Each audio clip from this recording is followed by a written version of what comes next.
They've created a business wife whose would like to do. specialty is implementing the SB9 lot splitting and SB 1067 adding ADUs to properties for value add. They currently have projects ongoing right now. They're working. Rafael started, and he's a second generation in the contract and construction business. He overbuilt Brazil. Now he's up here to overbuild the United States. And then Alex keeps him honest. Exactly. Most important. Well, thank you guys for the opportunity. It's been a great experience to be part of this group every Wednesday.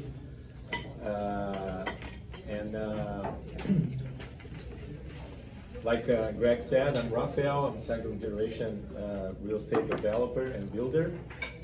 And I moved to the United States with my family in 2017. It's been 5 years.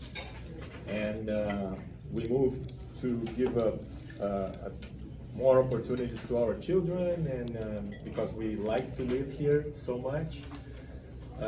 And everything I know, it's about real estate development and construction. So when I started to research what was going on here, I found this people saying lack of land, shortage of housing, and I noticed that I'm gonna explain later. Just try to introduce how I end up doing this.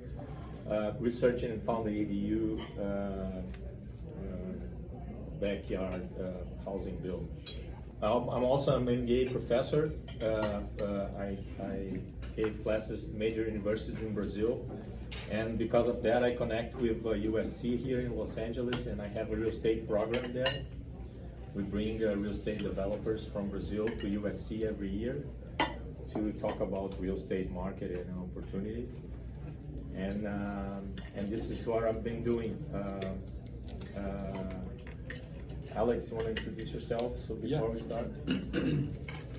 So I'm Alex Olsen. I've lived out here in LA for about 7 years, come with a background in finance. So I started on a trading desk in New York for about 5 years, and joined a family office out here in LA to do the same thing for them and transition from the public to the private space. And made some acquisitions, IPOs with this family office. But growing up, I had worked construction every summer, and it was something I was still passionate about. So when I had an opportunity to pivot from finance into development, I took that opportunity. I went back to USC, got my master's in construction management, was put in touch with Rafael through a friend that said, you guys are talking about the same stuff and can kind of fill in for each other. A very complementary relationship with his knowledge in actually building and developing, and my background and partnerships with lenders in the space, and just knowledge of finance and spending days on end buried in spreadsheets.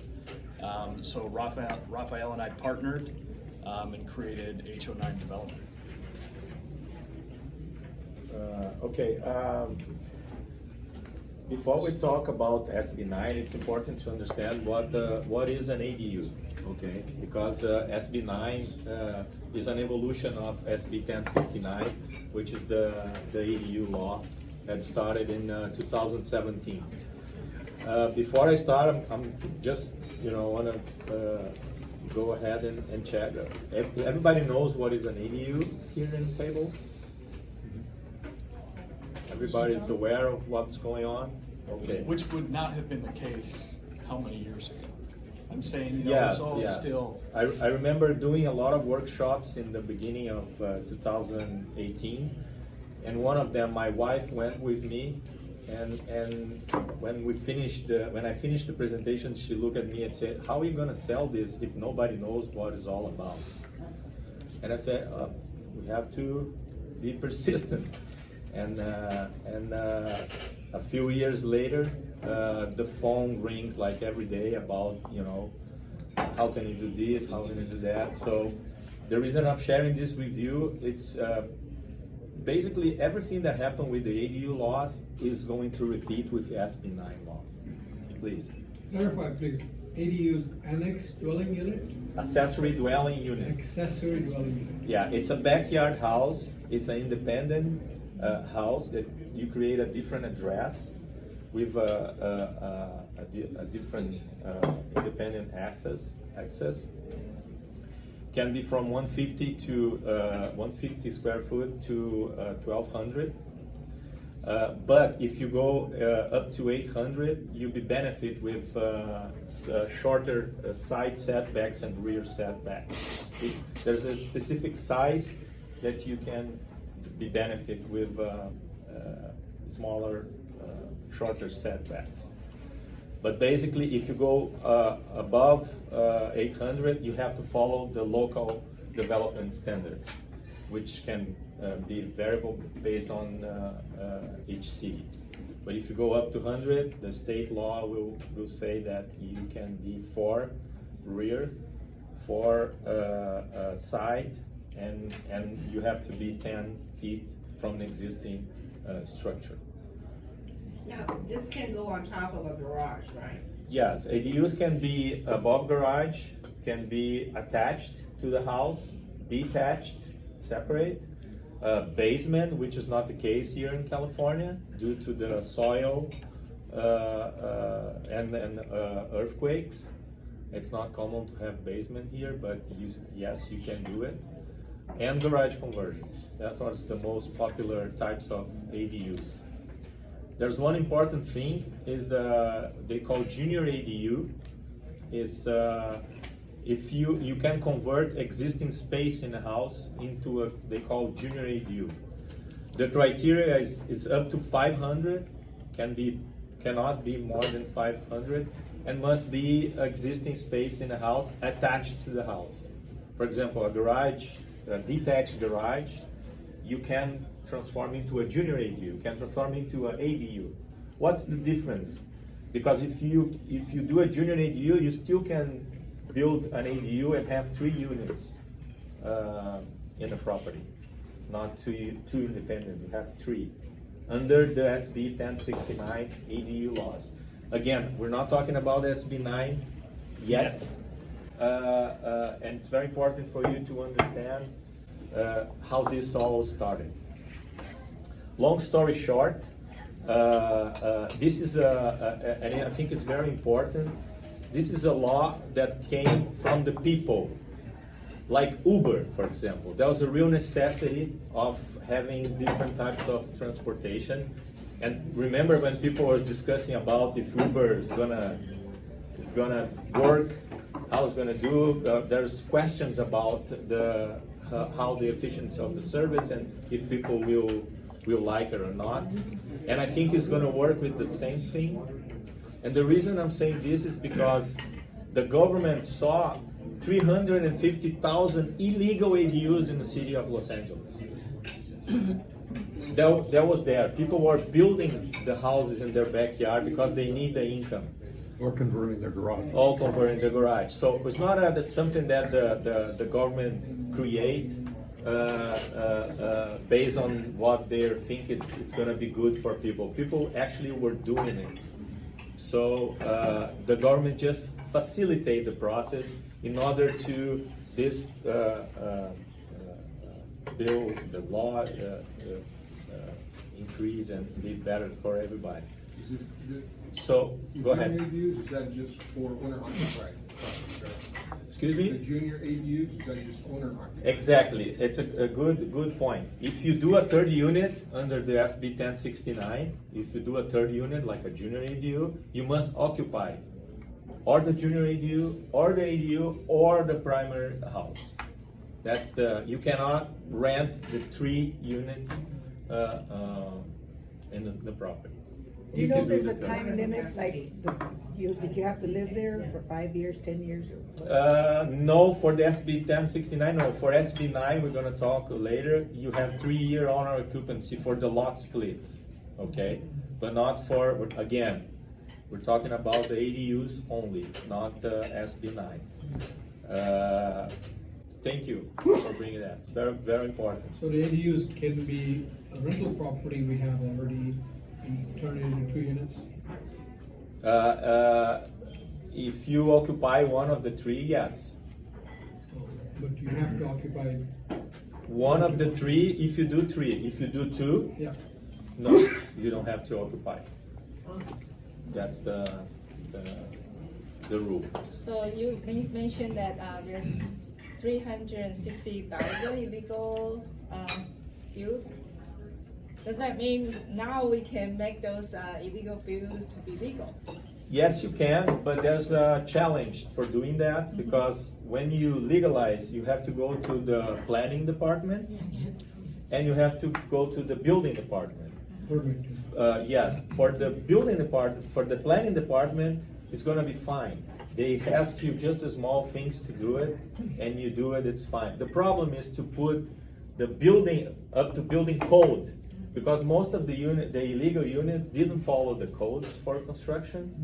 So when you bring that, it may cost you more than you expected. So you have to make sure how much money you invest to bring up to code and legalize the unit. I'll give you a small example. Sometimes costs more to bring it up to code than starting it from scratch. Yes, demo and start from scratch. And because most of the garage conversions, you transform a non-livable space into a livable space, because you're building a unit for people rent or live there. By doing this, you change the code completely. You have to do a lot of things that you don't have to do for a garage. Reinforcement and that's all.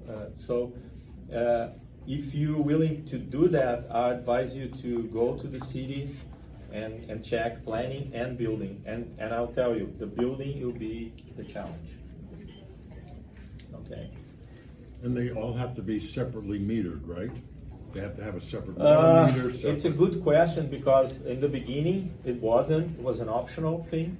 You can choose to do it. Most of my clients choose to do because it's easier to charge for the tenants a separate bill, because you have a separate house with a separate meter. Everything is easier. They don't have to worry about billing. Yes. But now, some cities don't require that, it's an optional. Oh, really? And I know that my electrician, the company that work with me, they have now this digital meter that you put in a sub panel without having a separate meter, just to measure the amount of energy of that sub panel. I see. So it's cheaper. If you don't separate water, electricity, gas, it'll be less for cost for the construction, but again, you have to share all the views and organize that.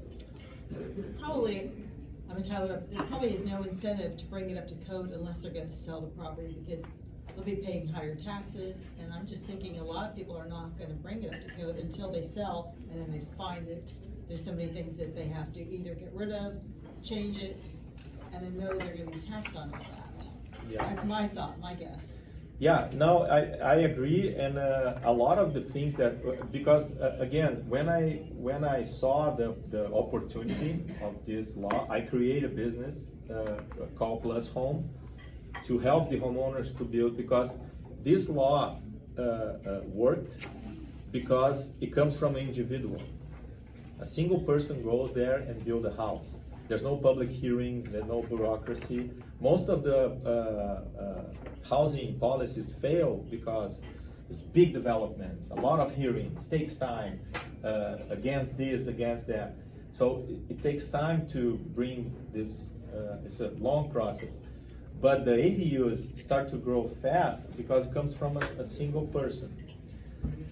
When I create the business, I create to help these individuals to build the houses. So the question you did, there's a lot of opportunities for appraisers, something that I would like to bring to this land investment group, because like I did in the past to create a business to help them, there's a lot of questions like that if you focus on and you can do something different because things are changing. It's definitely a game changer. So, for example, we're talking about lot split. What's the appraiser of the two different lots? And the lenders give you money to buy the I don't want to, go to your part, but the lender will give money, a collateral is one property, and then you split it in two. How's going to be the mortgage for the other? So there's a lot of unanswered, can I say unanswered questions that depending on how you focus the work, there's opportunities for everybody. So. And I think the whole piece with ADUs and the value of ADUs, it's still, you can talk to different appraisers and get a different idea how much value is it actually providing to the house. I think the realist way to look at it is, especially some of your clients that have turned it into an investment property and actually looking at that cash on cash return, that's a huge point. Or multi-generational living that it's created. Yeah. So I think appraisers are still digesting some of this and trying to put a value on. If you have a 1,500 square foot single family main house and you have an 800 square foot ADU, how much value is that really adding to the house? Just to give you an idea, a guy that converted the garage into a unit. The appraiser goes to a property and says, oh, the house is worth blah, blah, blah, and the garage is $50,000, for example. And the guy put like a 150, 200,000 to transform the garage into a nice house. And the appraisal is 50 and he spent 150, 200. This was 2 years ago.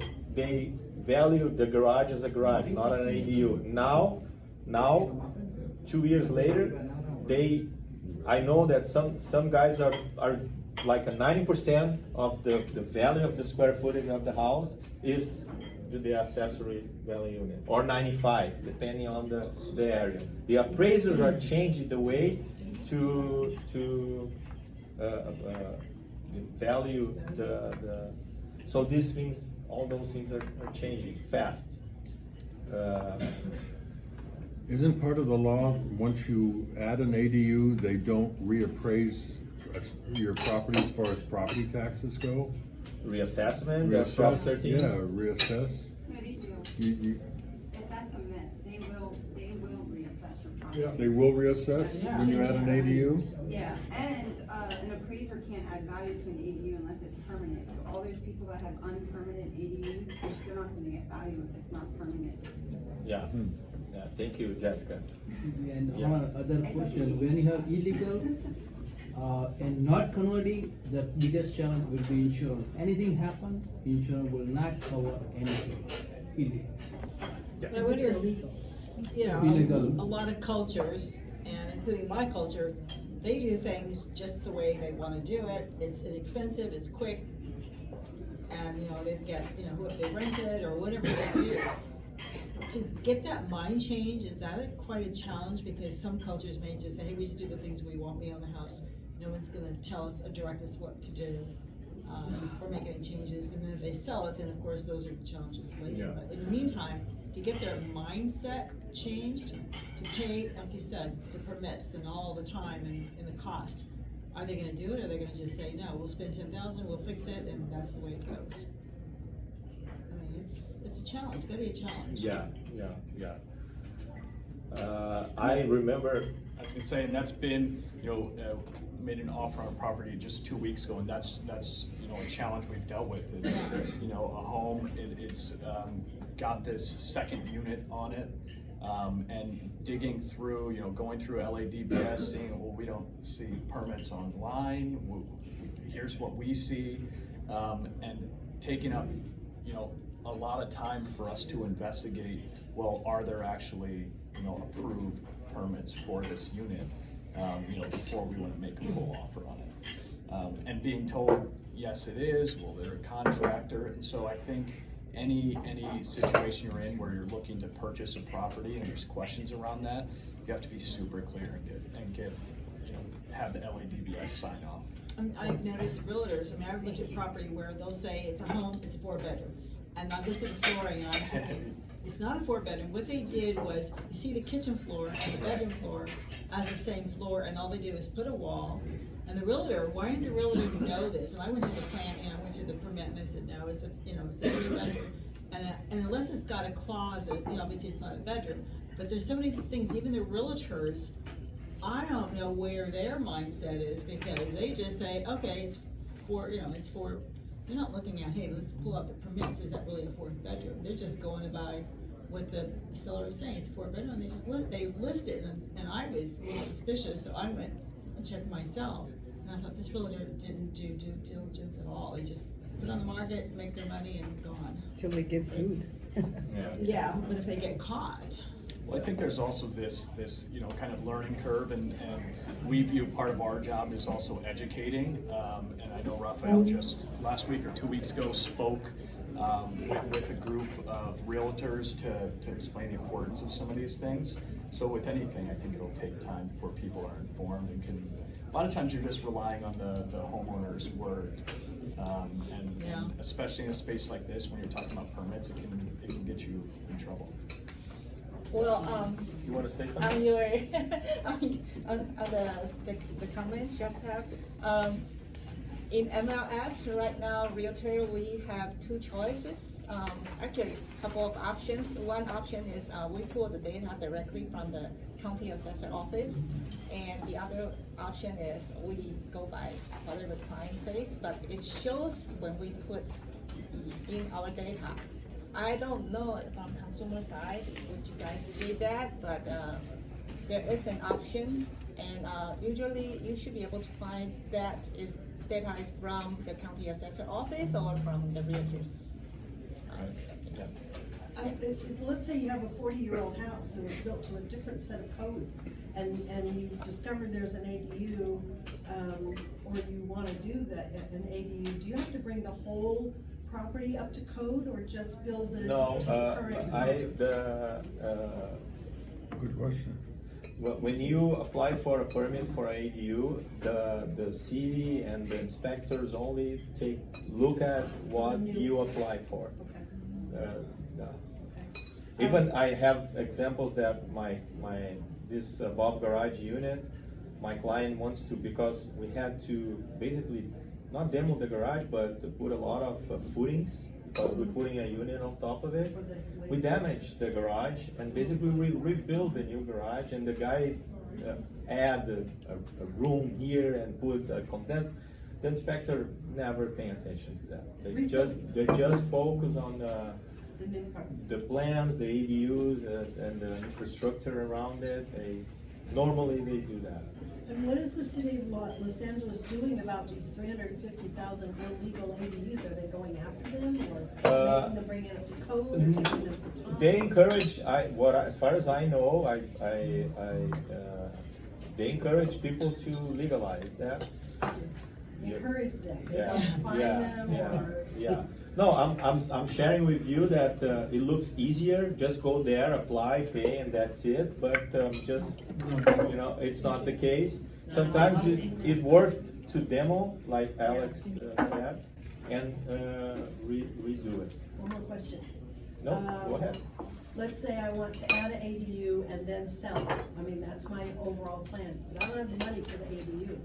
You talk about finance. Is there a way to, let's say I've got a buyer and I'm ready to go to escrow, but the ADU's not finished and not paid for. Can I have that taken out of my proceeds from my escrow?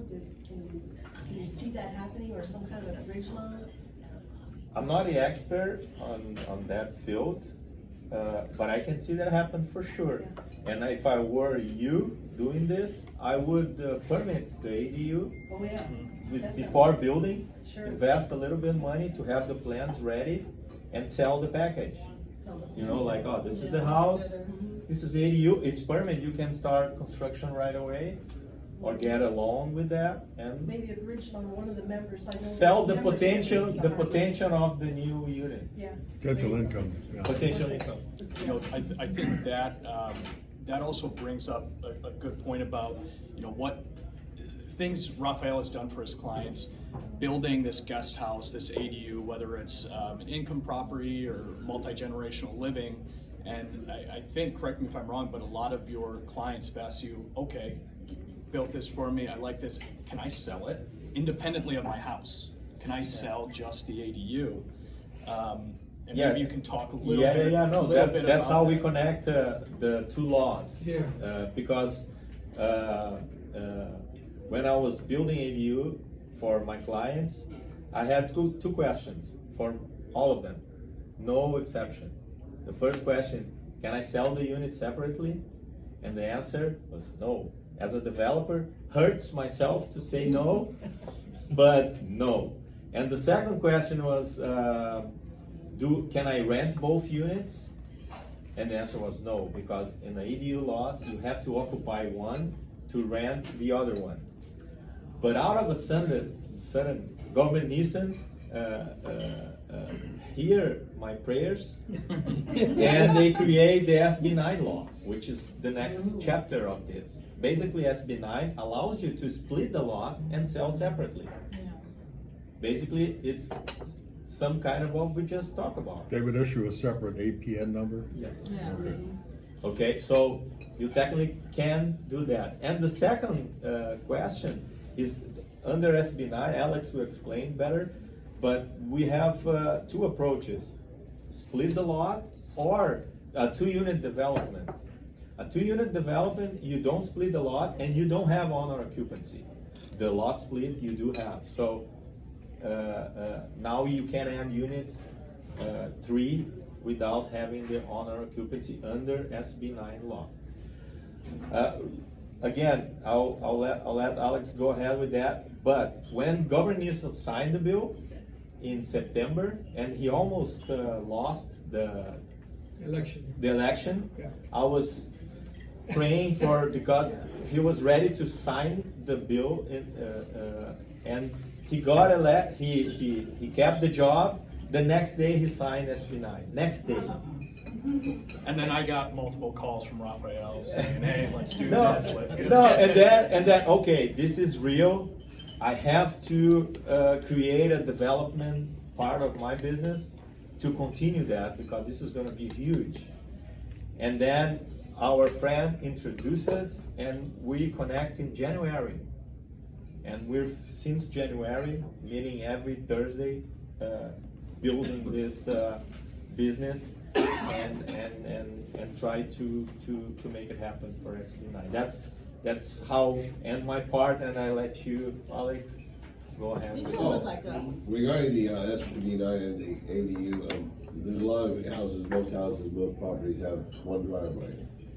How do you basically access the ADU if basically there's only one driveway? Do you have a lot of parking restrictions? Yes, you do. For ADUs again, and it is extend to SB9. If you build ADUs on the lots, and Alex will explain that, you have a 0.5 mile distance from public transportation. So when you submit your plans to the city, you have to show them, oh, my property is 0.5 mile from a public transportation. Public transportation means a bus stop. And then you show in the site plan, the first page of your package, you show that you're 0.5, 0.4, 0.3, and you don't have to add garage to your units you're adding. Or parking. That's Parking. the high density, that's the high density exclusion. Let them park on the street? Yeah. Yeah. I think one important thing on the parking is, a lot of people are using the ZMIS, the new SB9 eligibility, click into it, look through and see all these yes, no boxes for does this qualify. I think, and we heard back from the city, but that's one of the areas that form can still be wrong. I'm saying a lot of times it'll say, is it within 0.5 mile? No. We've seen cases where it is, and going back to the city and confirming it. So I think they're working on that SB9 eligibility tool, the button on there to click for any APN you put in, but it's still a work in progress. So don't always trust that. One last thing, very important. ADUs are here for over 6 years, and I follow everything since the beginning. And I remember to go into city counters in the beginning, and they don't want to talk about it. They don't know what it is. And They are against it. Against it. Yeah. And then I had to, I was forced to learn that the housing policy is made by the state, and the city needs to provide a certain number of housing for the state. Some cities, all of them are behind. They have to do more what they're doing. The cities that are far behind are the ones that ADU friendly. Let's put it that way. The other cities will be more restricted. Until the two amendment bills that the government create, just to fight against these pushbacks. When what the state did, they threatened the cities with lawsuits and say, if you don't adopt the state law to the city code, what's going to happen? The state rule will be enforced to the city. So the city had to run to discuss how they're going to adapt the state law to their city. And after that, the city, when you ask about you, they hug you. This is the brochure. You do this and that. No, I'm telling the truth. This was what happened. Again, there are cities more friendly than others, but now they're prepared for that. They're waiting for. They have brochure. They have information. They have everything. The reason I bring this to you is, I think it's going to happen the same thing with SB9. Same thing. There's a lot of questions, do and don'ts. I don't know. Lawsuits by cities. Lawsuits by cities. But the end of the day, I think it's going to be the sequel of the first movie. One of our sponsors, John Lasilek of Haven Exchange, used to live in Huntington Beach, and he's since moved to Arizona. But when he was living in Huntington Beach and that law was passed, he said Huntington Beach is not going to adopt the state provision for housing. They're going to sue the state. Well, guess what? They lost. My first ADU was in Huntington Beach. Yes, and he was adamant. He said they're not going to allow all this high density. They're not going to allow all this affordable housing in Huntington Beach, and they lost. There was a case on 60 Minutes about Redondo Beach. Same thing, they were behind by 2,500 units. And a guy who owns a refinery there, he shut down and he proposed that he would put 500 units in there. It's right on the water and everything. He would put so many low income and all that. City fought him all the way. He actually sued the city, and the state joined him in that lawsuit. And they, sure enough, they lost the lawsuit. And now they're, like you said, hey, here's the brochure, and we're ready. Hey, the mayor said, oh, we were never against it anyway. Yeah, and the two new bills that the government just signed for next January. One is about enforce the city to 60-day approval. Application approval, yeah. Approval, because they're not doing. I have several projects Yeah. under different cities here in Orange County, and they're taking forever to approve. And now they said you have to. And the second one is related to the front setback. I don't know exactly how much they are granted the homeowners, but I think it's not more 20 or 25 feet setback in the front. So again, remember Uber? We're talking about what's happening, blah, blah, blah. All the pushbacks now exist, they're legit, but the necessity was gonna force us to go there. As developers, we believe that you have to listen to the neighborhoods in order to add the housing. We don't want to, like they say, put pink houses, because we're talking about add value to the properties. We don't want to, let's put a lot of house here, and then you look at the neighborhood, there's a huge, nice residential house. it's not the point. So I think if we have common sense and be reasonable, you can add housing without hurting the community. That's what. Maybe Alex can explain the lot splitting part because. Yeah, you let's just go. need- I miss my you just professor. touched on it, I and don't it was stop talking. confusing. I have to. What about the lot splitting part? Yeah, so like he's saying, when people have the ADUs, they're saying, can we sell it separately? What they've done is SB 9, when it was signed, there's two parts to SB 9. And this is a part to be super clear on, because I think people hear SB 9 and they just think higher density, more units. But it is clear. There's a 2-unit development option that falls under SB 9, and there's an urban lot split that falls under SB 9. There's provisions that apply to both of these. They're similar for the most part. There's just a few additional requirements for when you're doing an urban lot split, which I think Rafael mentioned, like the 3-year owner occupancy. That's a big one and you can imagine that any owner occupancy is keeping developers from, especially big institutional developers. This is kind of small scale developers that would be able to do something like that. But the 2-unit development, so not the split yet, but the 2-unit development is now granting access to build a second, residential unit. So I'm saying 2 single-family homes on 1 lot.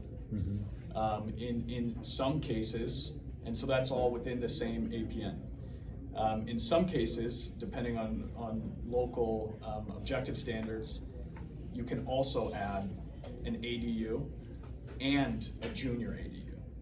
So there's cases that a single family without the lot split, still just focused on the 2-unit development, can actually be converted from single family to a 4-plex.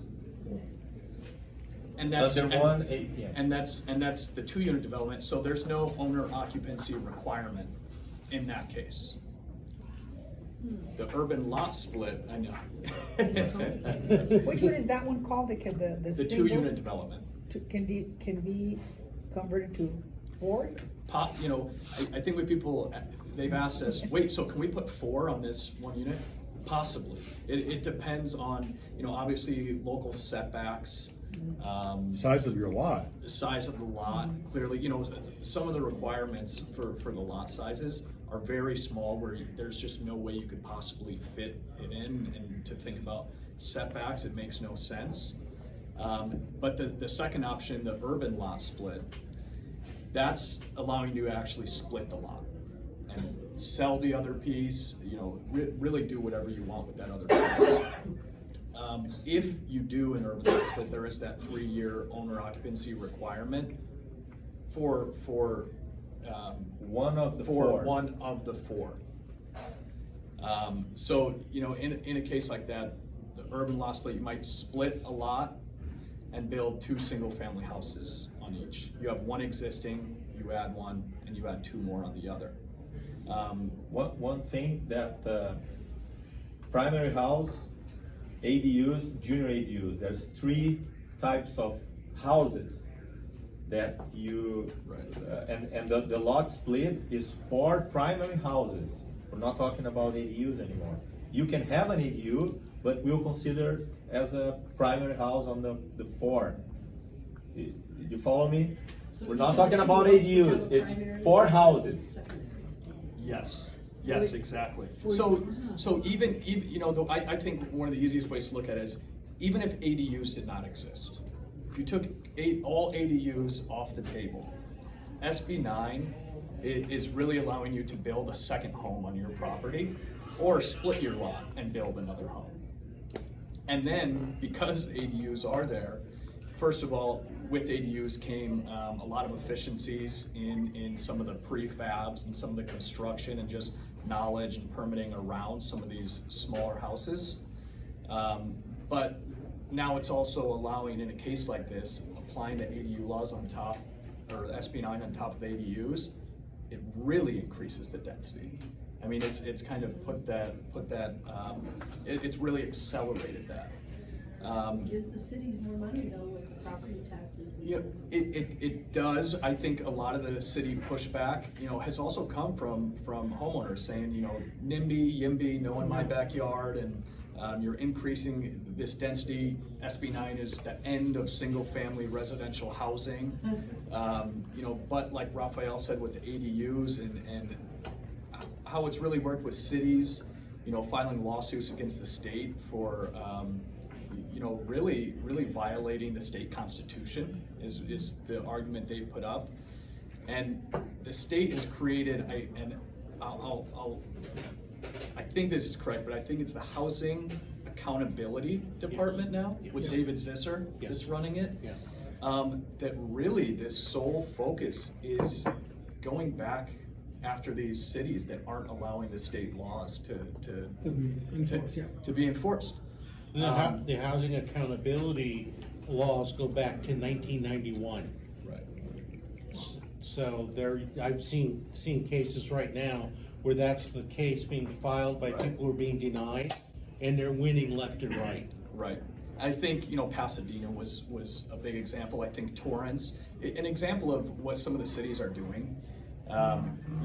If they say, okay, the single family, the second primary home you're gonna build in either of these cases, the 2-unit or the lot split, it has to be at least 800 square feet. Well, I think what Torrance did was said, and it can't be any more than 800 square feet. They're pinning you in this, they're not giving you any flexibility of what to do. And that's where this Housing Accountability Department and David Zisser have really come in and said, hold on, it has to be a minimum. You're not adding maximums, because in these laws, you're still following local building guidelines, zoning, jurisdictions, setbacks. But as soon as the city starts changing those just to prevent the state laws, that's a problem. If you have homeowners associations, you can't do any of this other stuff. You can. You can? There's a Wow. Absolutely. Because they're so strict. the state created an amendment just to fight against the HOAs. It's the same thing when HOAs refuse to put up dishes, the satellite dishes. Right. Yeah. And I did a job. I'm doing a job in North Tustin, unincorporated area, under an HOA. It's just a one-page form that I submit with the plans, and they sign on.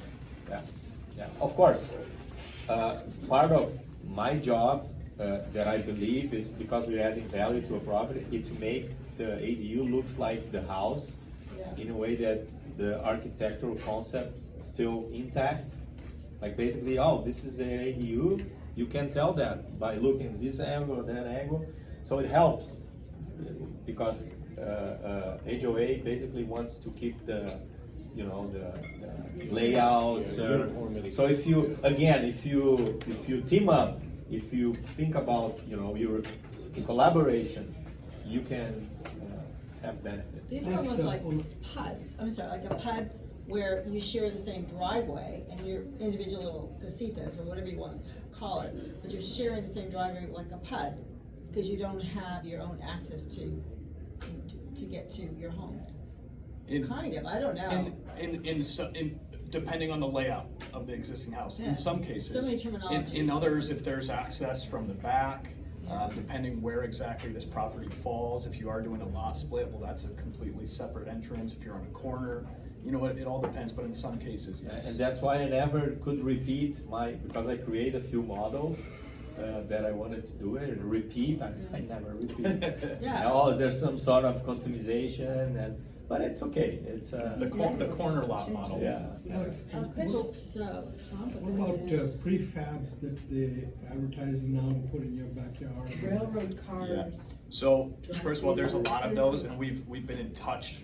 We've talked with a lot of them. I think you were just at the ADU show in San Francisco. Yes, they can be used, and I think a lot of companies being prepared for the ADU laws came in before SB9, and all of them gearing up and getting the infrastructure and the capital and growing their businesses are in a perfect position for SB9. I think where it can get difficult is when you're trying to have this cohesive neighborhood, you know, using some of these prefab. Yes, they're not mobile homes, but they're only mobile one time, and then they're Manufactured permanent. homes. Yes, but you know, they still look a certain way. Different. But I think a lot of the companies, especially ones we've talked to, are very open to customization and matching existing colors and exteriors. Yeah. But you're not changing the pitch of it to match existing pitch. I mean, there's certain things that you can use those for, but you're also compromising, I think, you know, the full development a little bit. Can you work with those? Yes. Yeah, Absolutely. I'm two different personalities here because as a developer, I like the idea to have the prefabs to add housing, and because the process is much easier. We're talking about lot splits that it's easier to match. You basically put 4 new houses on it. They still need the foundation. Yes, And they they still need need the connections foundation. for gas and water and electricity and the whole. Yeah, but as an old school builder, I can, first of all, there's a misconcept about modular. Oh, it's not a house, it's prefab, we're not adding value because of it. But those manufacturers, they're doing a great job. Some of them are incredible. Incredible. You can tell that the difference. But I'm doing for a customer in Laguna Niguel, because we have this contact with those prefab companies, I'm putting the 2 options because the lot is difficult. I said you can do stick build or you can do prefab. Prefab is going to look different, of course, like Alice just mentioned. You don't have any construction except the grading and the foundation. It's 1-day installation. You don't have to deal with the problem of that, but it's going to cost you more. Still more expensive the prefab than the stick build construction. Yes. The cost that it's saving you is the time. That time, especially, you know, a lot of this I approach with this investor mindset where I'm like, well, what do I put in? What can I take out? And the time from basically beginning the permitting process, which a lot of these, you know, modular prefab manufactured home companies they have that process down. Yeah, where especially with certain cities, it's because the state permit, not a city permit. It's manufactured in a it's already facility. gone through that process. Nothing's changing about this. So where something like that can really make sense from an investor standpoint is that time that it saves. You could, if they have the inventory, you could do something in 60 days from the time you decide to do it to the time you're renting it out. That's, I mean, if you think of an 8 to 10 month. Is longer? Yeah, take time to get the permits to actually do the build. You have to, first the permit process, hopefully from January 1st will be 60 days, hopefully, but still you have the construction, it's depending on the type of project, but you can go from 5 to 8 months building. If anybody has watched that program on TV about tiny homes, the space utilization on the manufactured homes is amazing. Yeah, it is. They utilize space much better than a stick built. Right. Pushback. I learned This to. is where you'll hear the, I you know, the design- investor and no. the builder, the contractor. I build residential high rises, high density spec builds for ourselves, and I learned with my dad, thank God in heaven. I learned with him how to put a lot of stuff in small spaces, and I think it's a plus for my contribution to my clients here is that I can do anyways. But I understand. You must work with a lot of architects then, I would imagine, right? A lot of architects. Yeah, the way I do is I have a lot of architects, not a lot, a few, somewhat faster than the others. You can contact them directly. I just do a visibility study because of that, to suggest the best size, number of bedrooms, because people think that the bigger the unit, more rental it's gonna collect, but it's not true. No. You have to check the rental market in that area, and sometimes it makes sense to do a smaller unit, because the smaller unit is less dollars invested overall. It's more expensive per square feet, but less dollars overall, so the return on investment would be higher. I would smaller. think a resale would be much better, like the traditional stick versus prefab. When you go, if you wanna sell it, people want the solid home. Some of these are Very good. very good.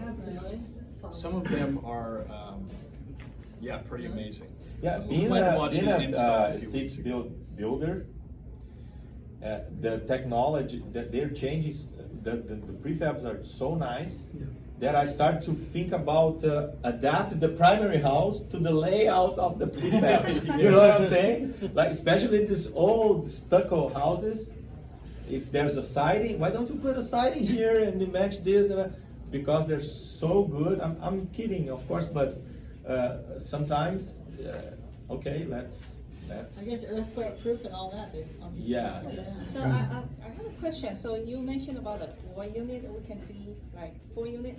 So does that mean that we are not limited to 1,200 square feet ADU for the whole 4 units? Again, the ADU laws, SB 1069. Okay? Okay. ADUs. The lot split for units, it's SB 9. That's a different law. Okay. So. So if we don't split the lot, we can still build the 4 units? Yes? You can still get 4 units, but not 4 primary houses. You can get 2 primary houses and possibly an ADU and a junior ADU. Okay. If in what I've handed out, there's this page with the diagrams, and some of our printing is thrown off, so things are on multiple pages. But if you look at this page, what we showed here is the minimum. I'm saying this is the minimum that you could do. This is just talking about primary houses. So ADUs could be added on top of each of these scenarios. Okay, If so we can do 2 if it can be primary house locally and then permitted. 2 ADU. Possibly. Okay. I never want to say yes, you can, Okay. for sure. But this is something to do Possible. what we just discussed about if the city is friendly about this, and you know, the density, and that's why it's important. My advice to you: go straight to the source. We put together materials for you based on what we're doing, but for every new lot that we have, we go straight to the source. We talk with the city of Los Angeles, where we're working with. We talk with people. We ask questions again and again and again, and to make sure we can do. And still, I help a client, an investor in San Clemente. He wanted to buy a property there, and there's a coastal exclusion there. I think I mentioned that before. There's a coastal exclusion, and when you see a coastal exclusion, it's nice because you don't have to go all through the process of a coastal community. And the guy bought the property to add the units, and end up that they require a coastal. Out of a sudden, and we said, okay, but we met, we talked. No, but this and that and that and that and that. So it's part of the job, and there's the risk. With coastal exclusion, you cannot do that, or? No, we have to go to a coastal commission hearing. For years. It's a process. Go. Yes. It's like root Worse canal. than an HOA. It's like root canal. That's the worst. So yeah. Oh, as far as cities, a lot of cities, I went to Fulton after I found out about the SB 9, and I talked to, went down to City Hall, and they asked me, nobody, talk to this guy, and nobody hardly knows about this SB 9, because I have a lot in Raymond Hills up here, in prime location, has been sold for over 100 years, but it's 140 feet wide by 220 feet long. Wow. So I got basically a prime location up in the hills, so I'm thinking I can split it, put 2 houses on it, and add value to the sale. Right. But I can't get any feedback from Fulton, because I keep calling them and they say, talk to this guy. I don't know about SB9, talk to this guy. Welcome to the club. Yeah, I was gonna say, we can, you know, have coffee or beers and go back and forth with those horror stories. That's why I'm saying for that hours. this is the sequel of the movie. This is exactly what happened with ADUs 6 years ago. And So, yeah. so do you have to go through different set of rule when you do the lot split versus you don't do the lot split? Well, so there's provisions that apply to everything. What zone can you do these in? Single family residential. You can include R1, RA, you know, I don't have all of them in front of me, but single family residential zones. Those apply to both. When you get down looking at each of them, there are some different requirements. So like I mentioned with the lot split, there's a 3-year owner occupancy requirement. You know, something else that might come up is if one of the units was built before, say you have a 2-unit property, if one of them was built before October 1st, 1978, you know, it'll fall under the RSO, the rent stabilized ordinance. In that case, there are certain rules about altering or demolishing one of the existing units. So there are, I'm saying the more you look at some of these, there are a lot of, it's not so much hurdles, but there's a lot of check boxes that you have to go through to make sure something is worth it. So have you, any of you ever seen someone successfully split their lot so far? This is interesting because I don't think we've had an update in the last couple of weeks, but as of, maybe this is even 6 weeks ago, let's say last month, the city of Los Angeles had not even received a completed application to split a lot yet. There have been 2-unit developments done, you know, not splitting the lot, but splitting it, creating the new APN.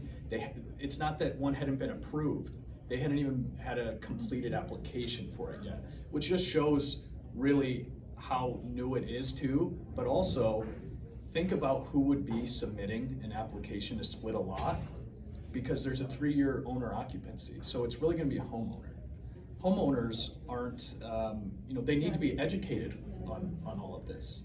So the people that would be submitting those, you can understand there's a longer period of time it takes for them to get up to speed, understand, maybe a lender contacts them that, hey, here's possibilities. Or I think a lot of it is, you know, on realtors and agents ourselves to speak with those homeowners and say, here are the options.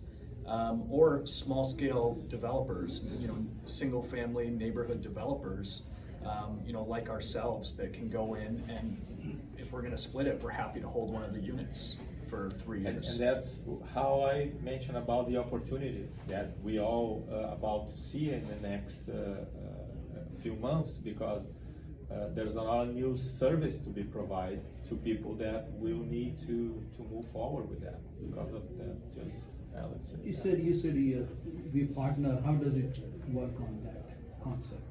Yeah, if you're a homeowner, we're pretty much open to partner buying first, of course, or any sort of negotiation like have the second lot and build a unit for the homeowner, part of the payment, or we're open to, because we know the problem of the lack of knowledge. We're pursuing that, and it makes sense to us to do any type of partnership. But just 2 examples. Yeah, I think the easiest one to explain to a homeowner is really if they have, especially, you know, when we're talking about areas where we think these lot splits and even 2-unit developments make a lot of sense. We're really looking at kind of a median sale price in an area per square foot, and you compare that to market rent in an area for this type of product. And from that, you can see where you'll kind of get the biggest bang for the buck. But you also need a lot that's, you know, 20,000 square feet or 14,000 square feet, 12,000, you know, depending on the layout, where we've really found that areas like Canoga Park, Winnetka, Reseda, Lou, you mentioned Chatsworth at one point, which, you know, right on the border of Chatsworth, the market rent starts to go down, but that's another area that, you know, makes a lot of sense, at least when you're not in more of the hills there. I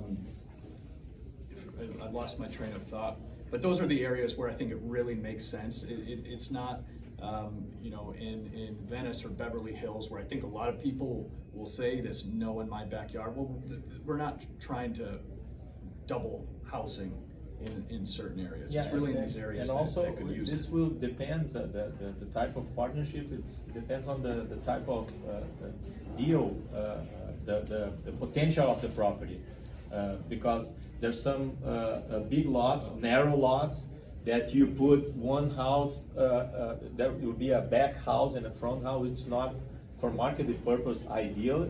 Ideal if you have a wider lot to put two front lots, right? So Like your property. depending on the potential, what the lot, the property can offer, basically. But that I want to just touch back on the partnership opportunity. I lost my train of thought.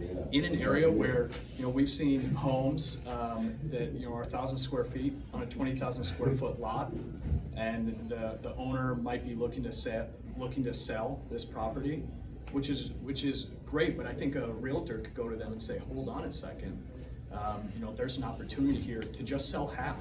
You don't want this huge lot, but sell half, and in exchange, you know, if we were to partner with the homeowner in that case, we could build them a guest house out of our pocket, free. You know, that's on us in exchange for 8,000 square feet of their property.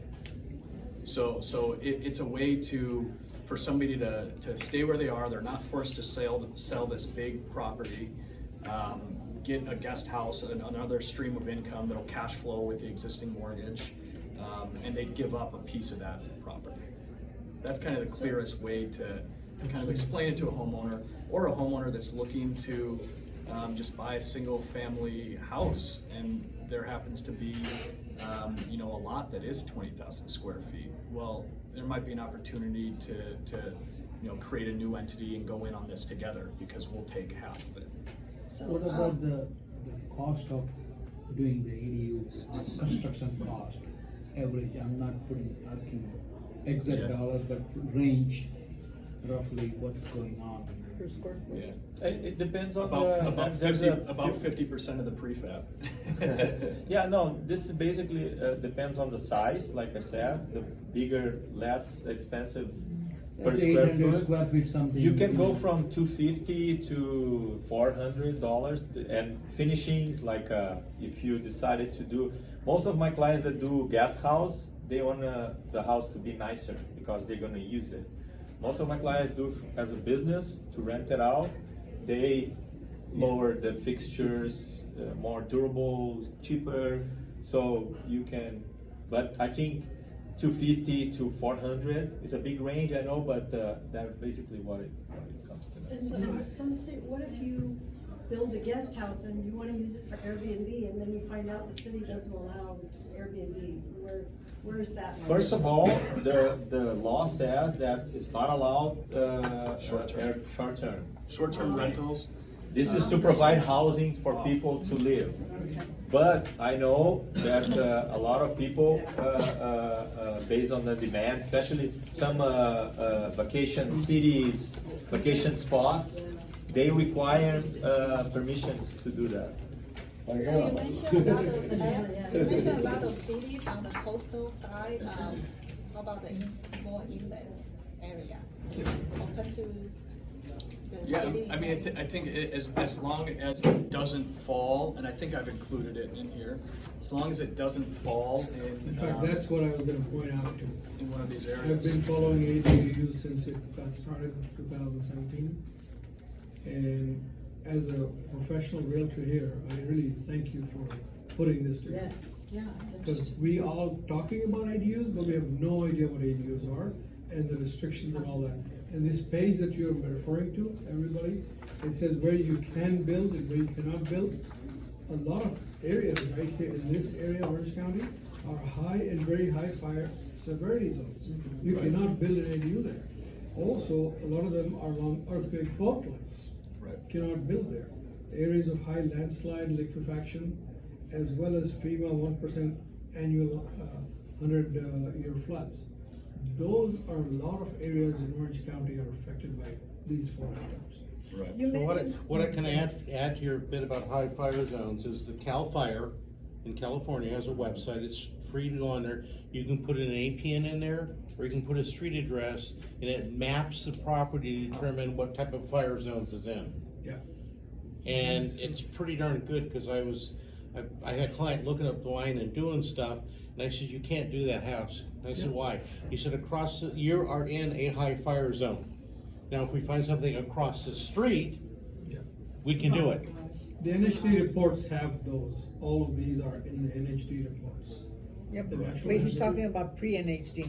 You don't wanna spend the money, $100 on an NHD report, but you wanna be able to look at things in advance.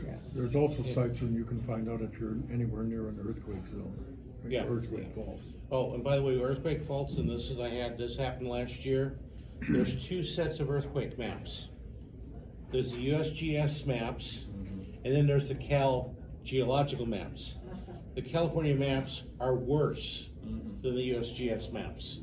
Of course, California includes wider areas of impact. Yeah. that makes sense. So I'm just, And obviously there's exceptions, but it's not, even in the SB9, the actual bill text, I think if you go into that and you control left, search for flood zone, I don't think you'll find it in the document. There's things like and it has to comply with code 7/4, and you look that up and it's, okay, this is all about flood zone. So there's still things buried within there, and there's exceptions, but exceptions are always, they're exceptions, they're not. Would you guys be willing to come out to our offices and talk about this? Of course. Yep. You Absolutely. mentioned something about, pre-1978, the rent stabilization ordinance. Yeah. Does that apply to everybody or just the city of Los Angeles? Good question. It's a good question. I don't know the answer, but I will find out and get back to you. I think it's just for the city of LA. I It don't know. might, it might be. I have a feeling you're right. And I've really just been focused on City of LA. LA, yeah. What I put together here, there is some information that's coming from the city of LA, but I've really just given what is the SB9, the state law. So cities may have different things. LA is considered I think they received a B+ on ADU. They're kind of, they get graded on this scale of how friendly is LA to accepting ADUs, and they're pretty high on the list. But everything I've given is really just at a state level, so it's not applying to any specific city, except what I've mentioned out loud about RSO. So you're a one-stop, I wanna build an ADU on my property, I have no idea what I want or anything, and you do the whole thing. You counsel with us and. Can't take you anywhere. Do the permits and go build and everything. I'd be happy to take a look at and show the possibilities. What if I have plans drawn up already by an architect? It's okay. Maybe we take it from that way. Plus Home, with two different companies, Plus Home. Yeah, that's something to give you an idea what he's saying. He's had, he's been a contractor out here. He's been doing this for clients. Something like that is more. If you're just looking to get an ADU built, that's more. Plus Home builds. The construction part of our business is Plus Home, and the development is John. Yeah. And Rafael, as a property manager who manages rentals, you don't want to say cheaper fixtures, you want to say more sustainable. Okay.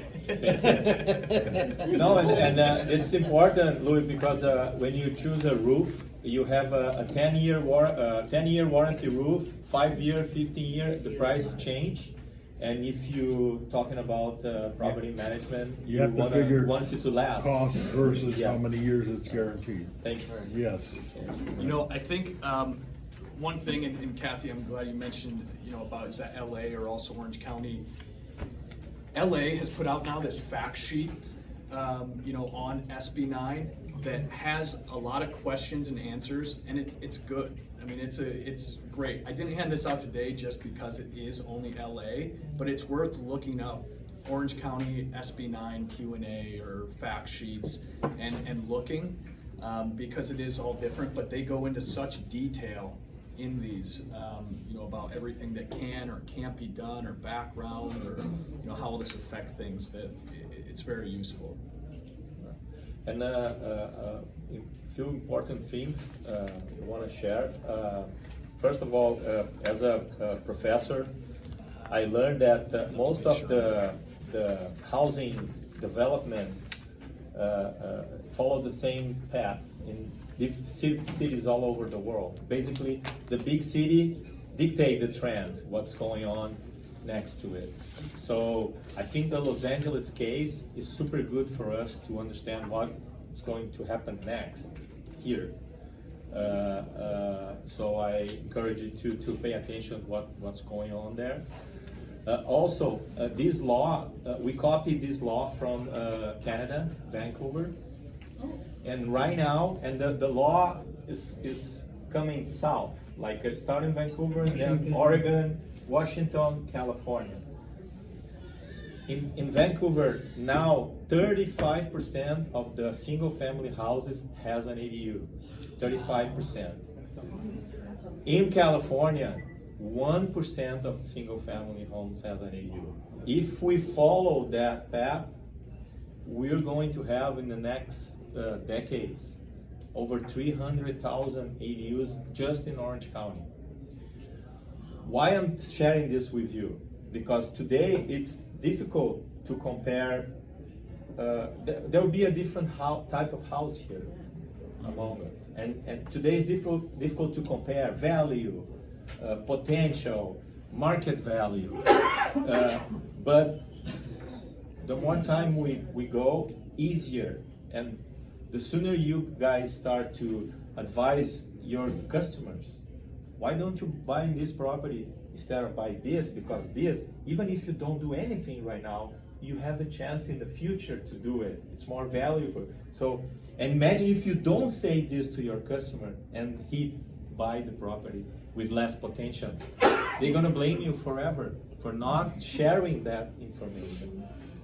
Plus, a lot of children today can't buy a house. Young people making $100,000 a year can't buy a house, because so they can build a house next door. The parents could, or they could, and they can share it. That would be my sales pitch. And there's a lot of, I think, a lot of the ADUs are used for the generational living. I think, and that's, as ADU stand, I think with SB9, it's only increased that possibility even more.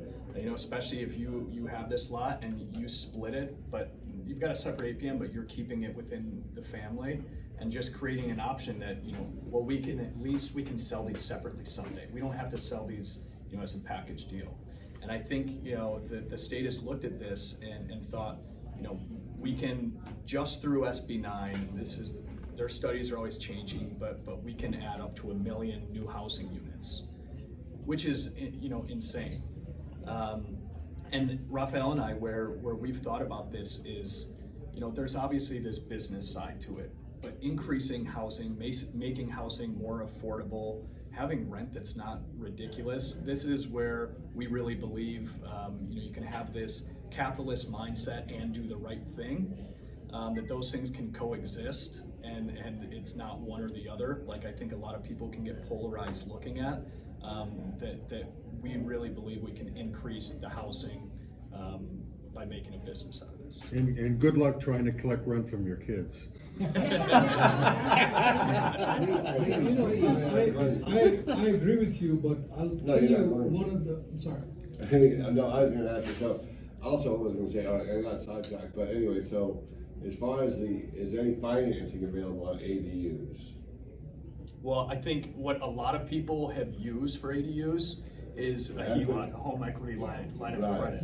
And so, and you're seeing those numbers were going up crazy in the last, I think you had shared at a couple meetings about it too.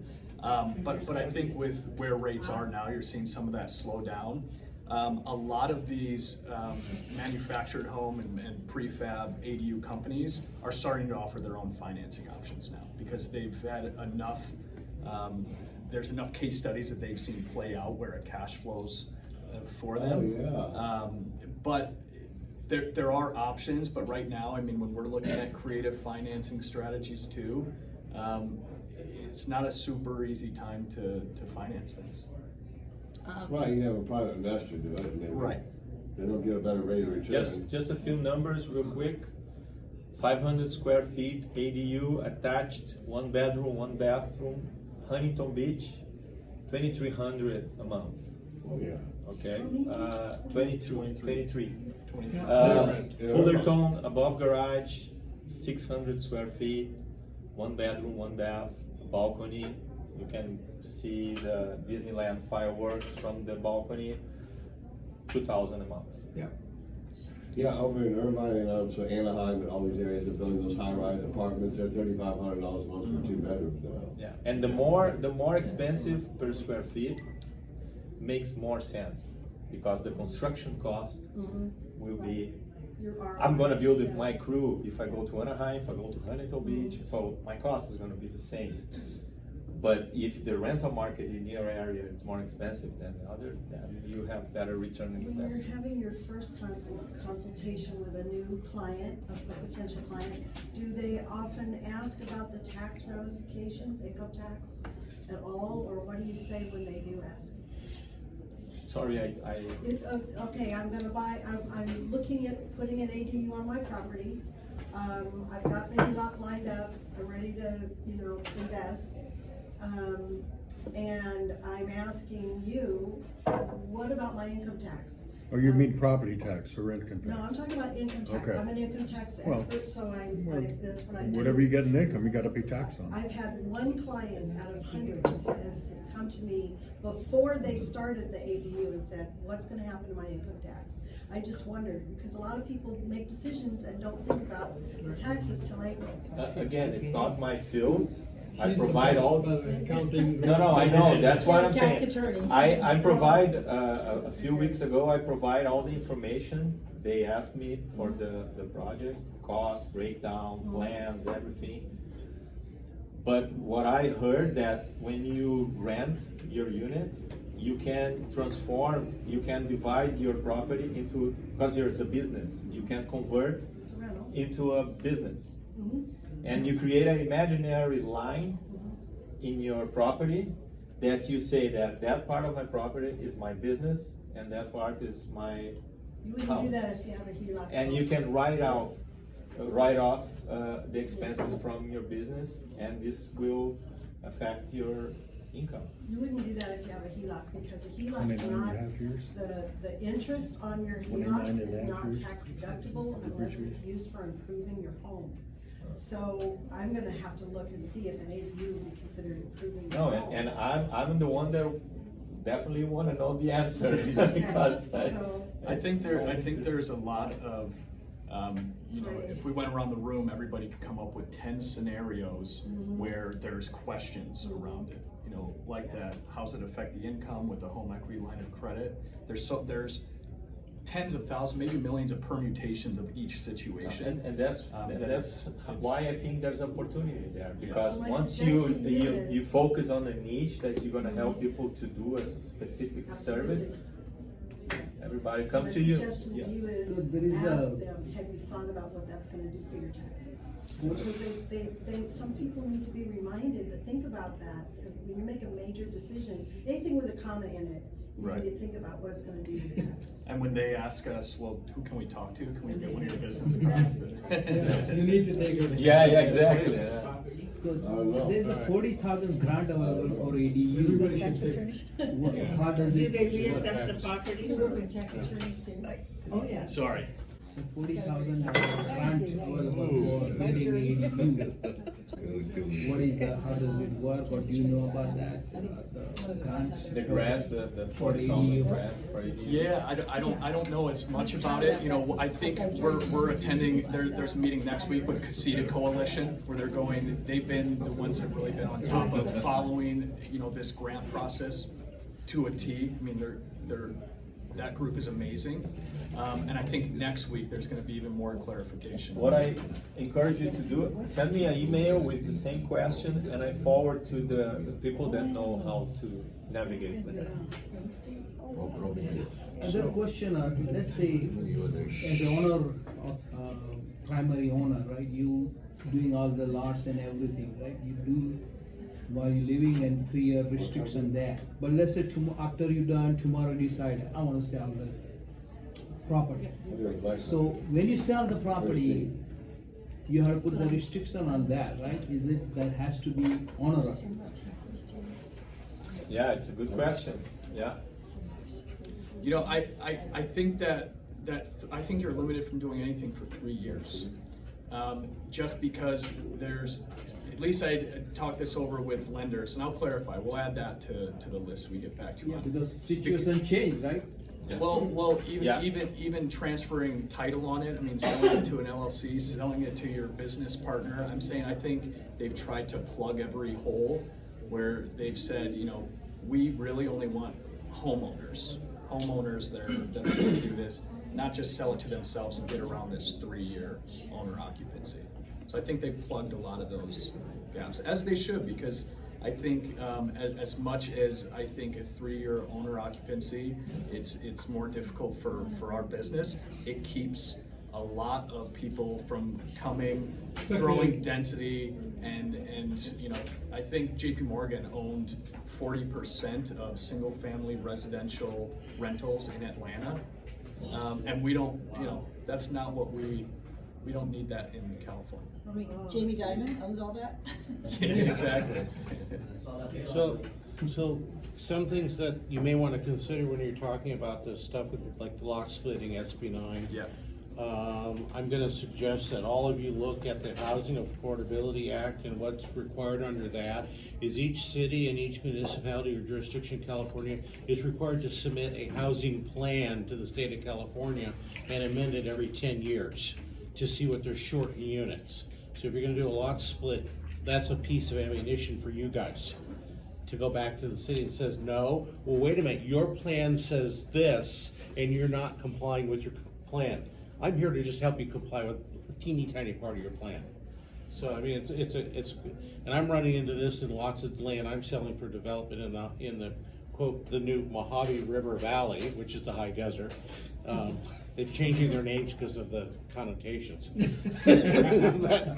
but I'm running into cities who have plans, they have this stuff published, and then I said, my buyer wants to do this, and you said you could do this, and then you're saying no.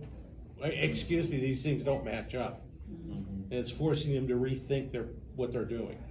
So I mean, they want to keep this from being something that speculators take over. Right. They want homeowners to benefit from this. Yeah, and I think in you know, the discussions I've had, at least with city planning, lenders, title companies, the goal of this is to increase housing.